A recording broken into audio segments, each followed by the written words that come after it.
প্রথম বাজেট প্রথম জন্মদিনের মতো আনন্দের হওয়ার কথা অর্থ উপদেষ্টার জন্য, কিন্তু সীমিত সামর্থ্য আর বিপুল চাহিদার মাঝখানে চিড়ে চ্যাপ্টা হয়ে তাকে হাঁটতে হয়েছে চিরচেনা সরু গলিতেই। নামমাত্র বরাদ্দ বাড়িয়ে গরিবের পাশে থাকার চেষ্টা করলেও দীর্ঘমেয়াদে নেই পরিকল্পনার ছাপ। ইকবাল আহসান জানাচ্ছেন বাজেটের গল্প। বিশ্বমানের থার্মিক্স রড, সালাম স্টিল থার্মিক্স, দেশের একমাত্র থার্মিক্স রড। অভ্যুত্থানের পথ ধরে বৈষম্যহীন সমাজ প্রতিষ্ঠা, কল্যাণমুখী রাষ্ট্র বিনির্মাণ আর সুশাসন নিশ্চিতে এক অনন্য পদচিহ্ন রেখে যাওয়ার প্রতিজ্ঞায় অর্থ উপদেষ্টা।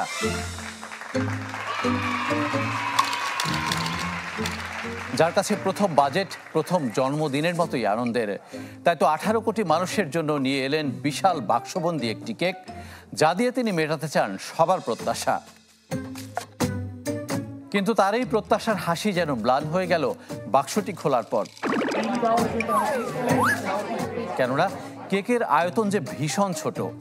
আসলে বাস্তবতাটাই এরকম, কারণ কঠিন সময় আমলে নিয়ে তাকে 7,000 কোটি টাকা কমাতে হয়েছে মোট আকার, যা বাংলাদেশের ইতিহাসেও বিরল।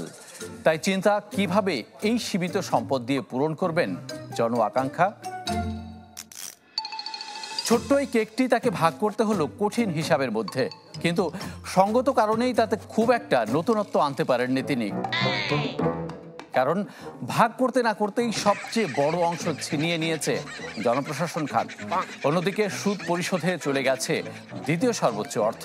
এছাড়া চিরায়ত নিয়মেই অন্যান্য খাতেও দিতে হয়েছে বরাদ্দ। তাই সাধারণ মানুষ কিংবা শিক্ষা স্বাস্থ্যের মতো প্রয়োজনীয় জায়গায় খুব একটা নজর দেওয়ার সুযোগ ছিল না অর্থ উপদেষ্টার। তবু গরিব মানুষের জন্য সহানুভূতিশীল অর্থ উপদেষ্টা একেবারেই ভুলে যাননি তাদেরকে। সব খাতে দেওয়ার পর অবশিষ্ট কেক দিয়ে তিনি কিছুটা সন্তুষ্ট করার চেষ্টা করেছেন পিছিয়ে পড়া জনগোষ্ঠীকে, যা উঠে এসেছে তার বাজেট বক্তৃতায় কিছু খাতে ভাতা, বরাদ্দ ও উপকারভোগী বাড়ানোর মাধ্যমে। দরিদ্র, প্রান্তিক ও ঝুঁকিগ্রস্ত জনগোষ্ঠীর দারিদ্র্য হ্রাস, সামাজিক বৈষম্য হ্রাস এবং জীবনযাত্রার মান উন্নয়ন নিশ্চিত করতে এবারের বাজেটে সুবিধাভোগীর সংখ্যা এবং মাথাপিছু বরাদ্দ উভয় বৃদ্ধি করার দিকে নজর দিয়েছি। দায়িত্বের শুরু থেকেই ফাঁকিবাজ করদাতাদের বিরুদ্ধে এক হাত নেওয়ার কঠোর ঘোষণা দিয়ে আসছেন অর্থ উপদেষ্টা। তারই ইঙ্গিত স্পষ্ট করলেন বাজেট বক্তৃতায়।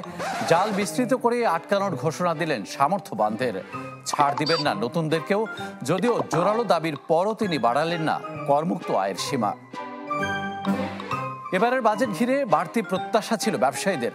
দাবি ছিল কর্পোরেট করে ছাড় ও বহতি সুবিধা বাড়ানোর। কিন্তু আয় বৃদ্ধির মিশন ও ভীষণ চাপে থাকা অর্থ উপদেষ্টা সঙ্গত কারণে কানে নিতে পারেননি তাদের দাবি দেওয়া, বরং বিভিন্ন খাতে কর বসিয়েছেন নতুন করে। এমনকি সুস্পষ্ট সমাধানের রূপরেখা দিতে পারেননি ব্যবসার পরিবেশ, জ্বালানি নিরাপত্তা সহ বিভিন্ন খাতের উন্নয়নে। বাজেটের সংস্কারের কথা দৃঢ়ভাবে উচ্চারণ করলেন সালেউদ্দিন আহমেদ। যে কাজ তিনি আগেই শুরু করেছেন, এনবিআরকে এক নিমেষে 2 ভাগে ভাগ করার মতো সাহসী সিদ্ধান্ত নিয়ে। যদিও শেষ পর্যন্ত তা স্থগিত করতে বাধ্য হয়েছেন তিনি, তবে সেই প্রক্রিয়া অব্যাহত রাখার ঘোষণা তার বক্তৃতায়। সাথে ব্যাংক খাত সংস্কারেও দিয়েছেন পরিবর্তনের আভাস।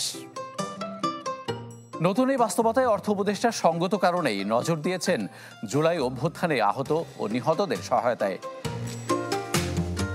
যে জন্য বরাদ্দ দিয়েছেন মোটা অঙ্কের অর্থ। এছাড়া দীর্ঘমেয়াদী সহায়তার হাতও তিনি প্রসারিত করেছেন তাদের জন্য। এত সংকট আর সংযমী বাজেটের মাধ্যমেও তিনি চাইছেন 5-এর উপরে প্রবৃদ্ধি আর মূল্যস্ফীতি নামাতে চান 6-এর ঘরে। কিন্তু তার এই প্রত্যাশা বছর শেষে কতখানি পূরণ হবে, সেটি সবচেয়ে বড় প্রশ্ন। ইকবাল আহসান, চ্যানেল 24, ঢাকা।